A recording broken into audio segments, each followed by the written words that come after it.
Hello Guardians, Iron Banner is coming back, and this time it's Rift. I'm going to go through a few games of Rift and break down some do's and some don'ts, and some other general tips and tricks for this new-ish objective game type. This information will definitely transfer over to regular Crucible Rift. The only thing that changes with Iron Banner is that level advantages are enabled, so be sure that your light is at the appropriate level to compete. Rift is an interesting game type that requires teamwork, coordination, and good map knowledge. As a team, you must control the middle of the map where the spark spawns in, pick up the spark, run it to the enemy rift, and successfully dunk it into their rift, igniting it and killing any enemies around it. The first thing that I want to go over is your loadout. There are two major roles in Rift. There are runners, and there are disruptors. If you are going to spec out for a runner position, you need to max out your agility and put on blink if at all possible. Blink is just too powerful because you can cross a distance very quickly without having to worry about getting shot because you disappear and reappear. I also don't want to underestimate Titan skating. This is a skill that takes some time to master, but it allows Titans to pretty much leave all other classes in the dust. It is difficult to control, but with tools such as Shoulder Charge and Twilight Garrison, you might be able to make it to the rift and dunk faster than the enemy can even realize you took the spark. Runners, be sure you equip guns with the +2 agility perk. Shotguns are always a good choice because you will usually be rushing right at enemies, and they tend to roll with +2 agility quite often. You just want to do as much as you can to run as fast as you can. Blade Dancer, Striker, and Voidwalker would be my recommended classes for runners.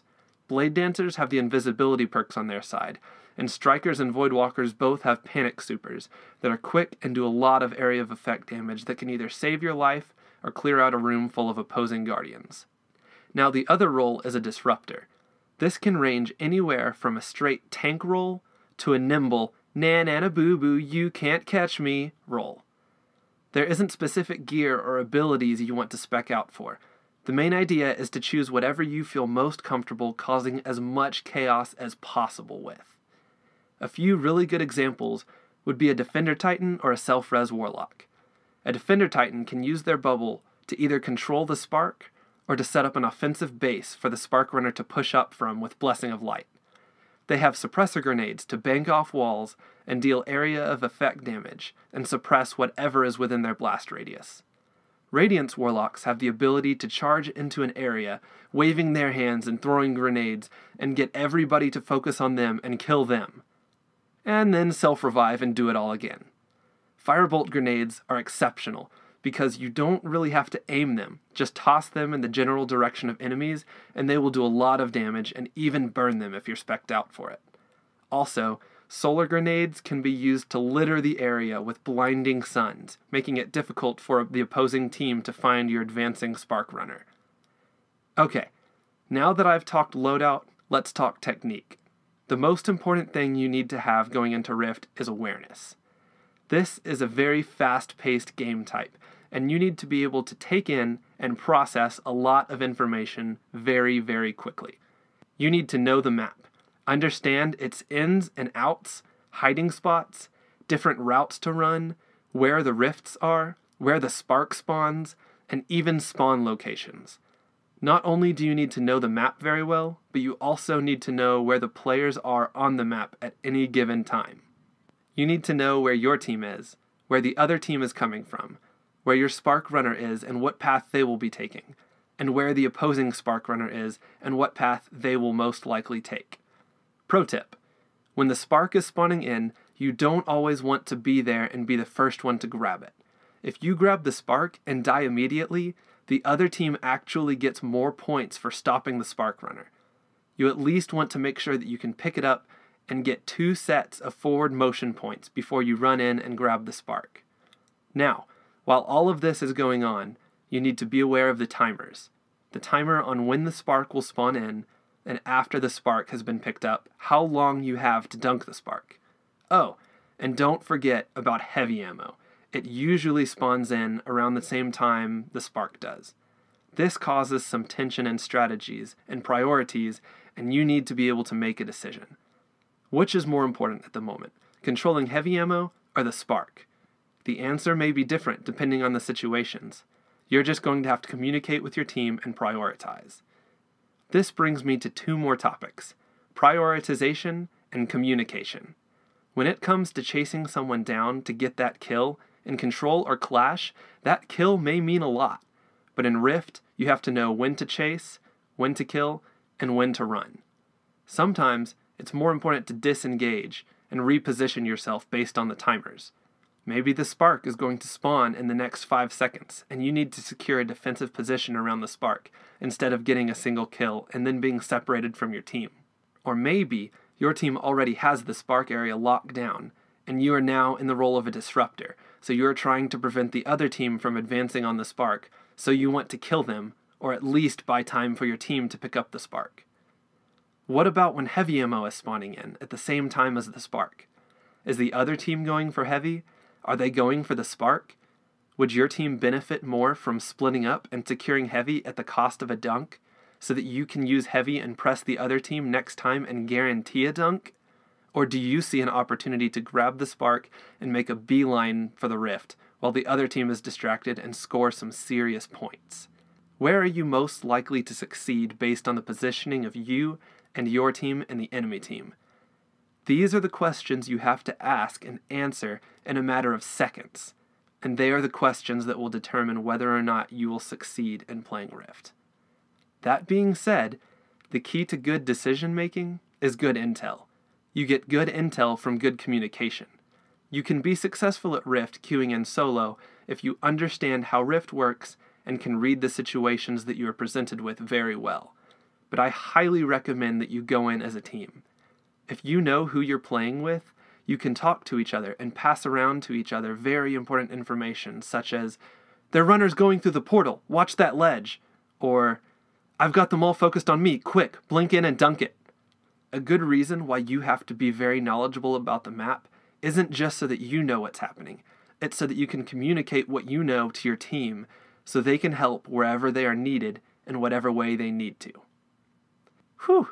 Now that we have all that boring stuff out of the way, let's take a look at some clips and break down all of that stuff I just talked about and see what it looks like put into practice, or maybe what it looks like not put into practice.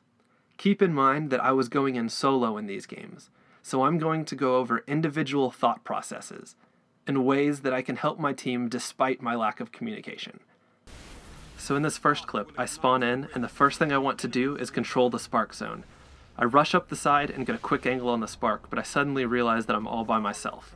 I go for the snipe and miss, and they clean me up pretty easily. Now they have complete control of the spark, and I know they're going to grab it. I spawn up, and I instantly side in on the portal, because it is a quick way to the other side of the map, and a favorite route for spark runners. Sure enough, he comes through the portal, and I'm able to take him down pretty easily.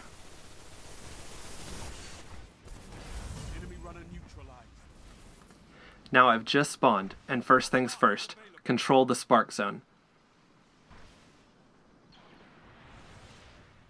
I see that my team has already taken down half of the other team, and the spark is pretty well open. So I press up and grab the spark while nobody's looking.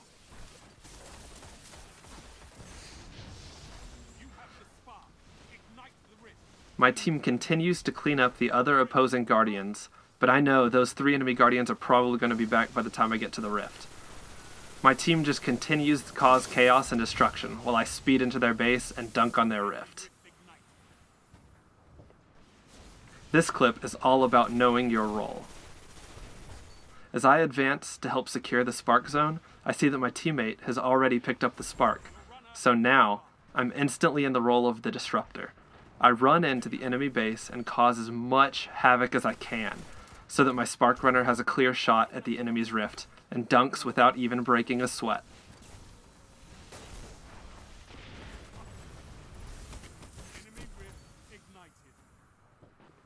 Now this next match, I get dumped into a game that has already been going on for a while. And I can see that the score is pretty even, but the enemy has control of the spark area. I do what I can to regain control, but the enemy still manages to grab the spark. Now, my only priority is to find the spark runner and stop them. I spot the spark runner and take a few shots at him, but he makes an excellent decision here. Instead of engaging me, he turns and floors it for the rift. I try to cut him off, but because he took such a good route and ran so fast, I couldn't catch up to him or find him in time before he dunks. An excellent play on his part.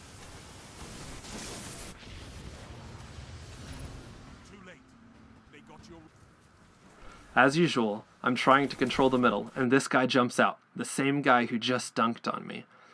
He has his super this time, though, and instead of grabbing the spark, he supers, and immediately gains control of the spark zone for his team. His teammate picks up the spark and begins advancing towards our rift. Now I'm in defense mode. I spawn back in, and I hear that the spark is already close by, but I don't see him. I know that this is a popular route to run, so I pull out my shotgun and wait for him to run right into my trap. In this clip, I'm fighting over the spark zone, and something interesting happens. Heavy ammo is about to spawn. I wait and see if the other team is going to advance on the spark or the heavy. After I don't see anyone, I creep up and grab it for myself. Now things get really hectic. They know I have the spark and heavy ammo is up, so they are all kinds of confused about what to do. I capitalize on this moment and blink as fast as I can deep into their base. In the confusion, my team managed to grab heavy and clear out their base, so I get to run unopposed right into their rift.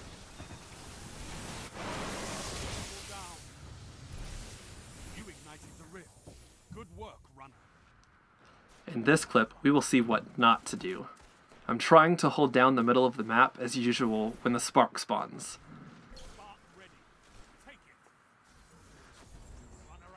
I see that my teammate grabbed it, so now I'm in a support role.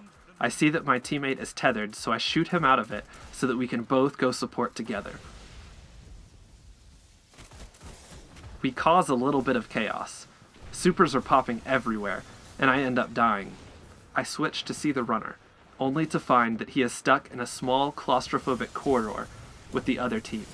He ends up taking too much fire, and one person, despite all the tethers around him, ends up meleeing our spark runner and shutting him down.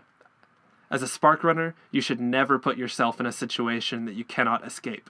Hallways or rooms filled with enemies or running right where an enemy expects you to is a recipe for disaster. So I respawn and, like clockwork, go to defend the spark zone. I get a few kills waiting on the spark to spawn and maintain good control of the zone. When the spark spawns in, I'm ready. I grab it and wait to see where the enemy team is. I see an enemy stormcaller and back out quick, but when I land and run around the other side, I see someone right next to me on my radar. I instantly blink up and run through the window, once again always checking my radar. I see someone on the bridge waiting for me, so I decide to go under and beneath. Now I know that as soon as I step out of this door, I can blink the perfect distance to land on their rift. I just have to avoid getting killed long enough to make it out of this hallway. I jump, reducing my visibility, and blink up right in the middle of their whole team into the rift and make a massive dunk, scoring some serious points for my team. This clip is very important. We're fighting over the spark zone, and it's about to spawn. Our team ends up getting taken out, so they grab the spark. I try to look for the runner while I'm dead, but I can't find him anywhere. I respawn and press forward, checking my radar to find out where in the world this guy is. I press forward a little more until I see red on my radar. I go to check it out, but it isn't the spark runner, so I try to back off and get taken out. I go ahead and respawn again and realize they have no forward progression points. This means that their runner has been wasting all this time and it's about to run out for him. Here, he has made an awful mistake. It doesn't notify the runner, but when the timer gets down to 30 seconds, the enemy team can see where you are. I take advantage of this and press forward to engage. When I find him, there are 3 people there, so I shotgun, melee, throw a grenade, anything to kill the runner. It doesn't matter if I die. I get more points for stopping the runner, especially if he hasn't made any forward progress. Now let's take a look at this last game. Currently, they have control over the spark zone, and they are in the lead. I see that the spark is about to spawn, so I make a decision. I pull out my shotgun and rush around the corner, pumping the first guy in the gut. I proceed to use my radar to find and predict where the rest of their team is and take them down one by one. My teammate grabs the spark, so that means that I am a disruptor for my team. I charge up the side of the map, seeing that he is following me, so I turn into their base and try to create some chaos. Turns out, they went a different way, and I just end up looking like an idiot. First of all, I wish that we could have communicated so I would have known what the plan was. Second of all, I switch to the runner's view to find out that he is hesitating, and when he does go in for the dunk, he's just running in there. No slide, no Titan skating, and he gets picked off. That was just an awful run for our team. This clip is another instance where I wish that I could have communicated with my team. Hey! They're all coming from Waterfall. Even though I couldn't say it, my team sees them and ends up with control of the spark. This time, I rush up to my team as fast as I can to support them. As I arrive, I see that our spark runner is taking damage, so I immediately run in front of him and rush in the enemy base to stir up some chaos. I super, I melee, I grenade, and I do all I can before dying. But in the wake of all the chaos, our runner is able to sneak in and slam before the other team can stop him.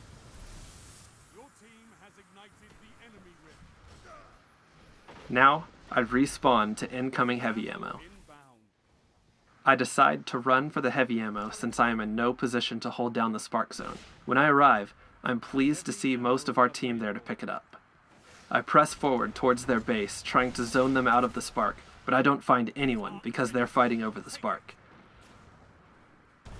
Our team manages to nab the spark, and because all of our team still has heavy, it's pretty easy to just run in and dunk.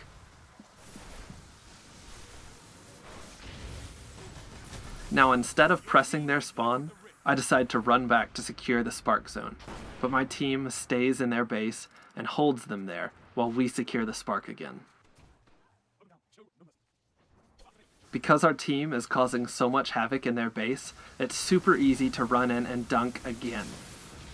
But because our whole team is in their base, they're spawning closer to the spark. We have to fight our way out.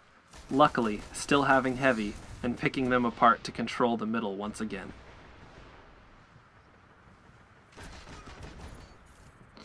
From here, it's all downhill, and in a matter of a few kills, we wrap up a victory. All because of that decision when heavy ammo spawned in. I really hope you enjoyed this Rift guide, and that it provided some good tips for you as you go into Iron Banner this week.